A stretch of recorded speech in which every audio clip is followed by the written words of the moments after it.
My name is Amarachi Atama, and I'm a performer of the intangible cultural heritage of the Igbo people known as Mbem. Mbem is a generic name for Igbo chant poetry, an oral folk art which is used in different forms and for different purposes. We have the masquerade chant, which is known as Mbemumon. We have Mbemunwa, which is the birth chant. We have Mbemu Akwamozu, which is the funeral chant.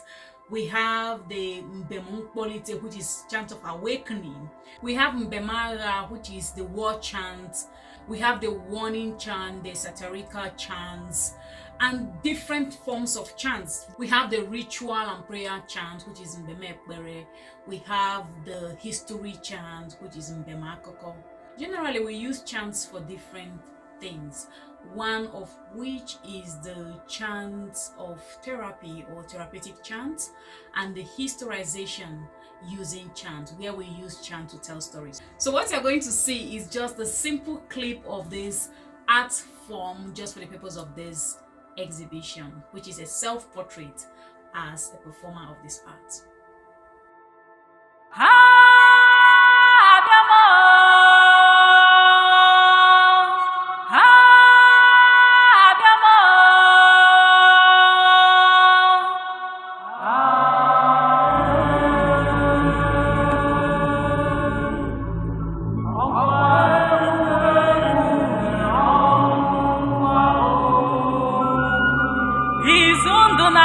Nanti manuborole ka ugiri daragonishi wahishi ahuhiya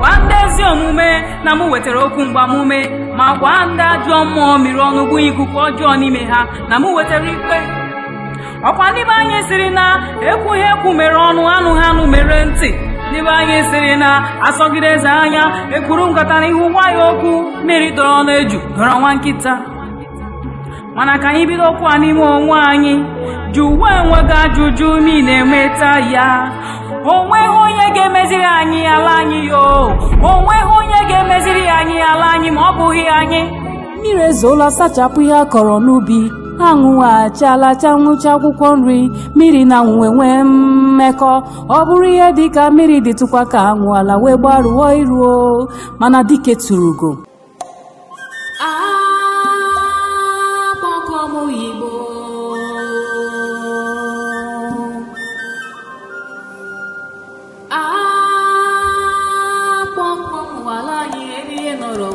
mgbe gara aga akpọkọ m ebe niile agha metụtara ruo o nwere ihe anyị chefuru o nwere ihe anyị chefuru udo o nwere ihe anyị chefuru onye asịkwana m ekwu na ọ bụ nlefu anya ka ọ bụ nchefu ka ọ bụ amaghị nke ọbụla ọ bụ onye asịkwana m ekwu na asị na ekwughị ekwu mere ọnụ